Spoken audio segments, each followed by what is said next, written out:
My name is Rusen. I'm originally from Turkey, and I'm a professional viola player. But all my musical life happened accidentally. I mean, everything. A relation had a mandolin to get rid of. He asked my mother. She said, "Oh, give it to me," So I started on the mandolin. And then after mandolin, people say, "Why don't you play the violin? But who's going to teach me?" Luckily, somebody in the family said, "I'll teach you." He was a violin player. And I went to the conservatoire. And the last year of my studying at the conservatoire, I was playing the violin. I used to play the viola from time to time. I lent my violin to a girlfriend of mine, which I was terribly in love. I was 20, she was 16 or something. And I lent it her for the summer. The end of the summer, when I went to collect my violin, she said to me, "I'm not giving it back to you." I said, "Why is that?" She said, "Because I am better than you are. I'm going to have a better career than you have." I said, "Oh shit." So I pick up the viola. I don't really play anything else now, it's just the viola. I'm not one of those terribly competent players, they can play anything. I mean, there are players like that, it's amazing. I admire them.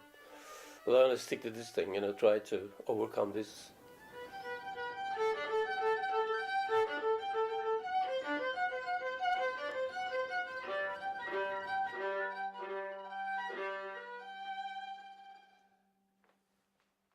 But I had a British scholarship when I came to England for the first time in 1963. I loved it, I mean, I loved the freedom of it. You could, I see people holding hands, with their girlfriends, or even kissing and things like that. Christ, unbelievable. There was a sense of freedom, a sense of sort of tolerance, and there's so much of everything. I was very happy here. My first teaching happened when I was in Turkey doing my national service. The guy who was teaching military, he said to me, "You go and teach in your school." So I used to go and teach there, all about anything to do with military. That was my first teaching. Now I teach in Turkey. It's a private university. I go every month. I like it. I started in 2008. It's good to. It's easier to teach in your own language. I like it. It's fun. Do you still do much teaching over here, or is it? No, really. I got one student who sort of calls me up. He's coming tomorrow. Calls me up, and I don't actually advertise as a teacher.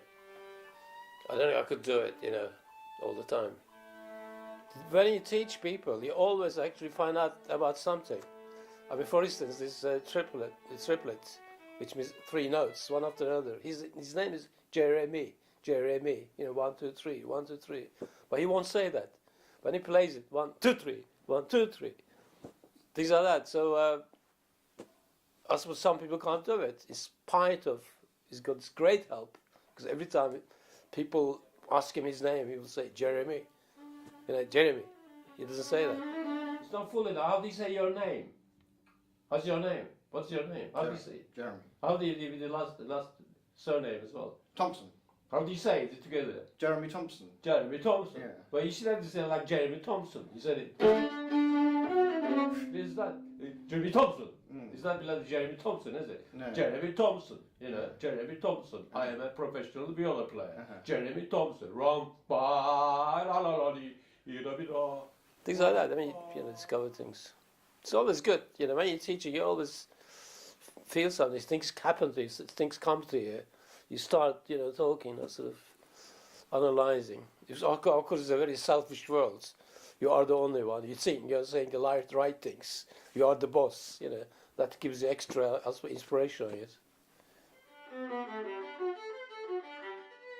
What would you say your proudest achievement is musically? My what? Your proudest achievement musically? Well, I think still play the viola and still be alive.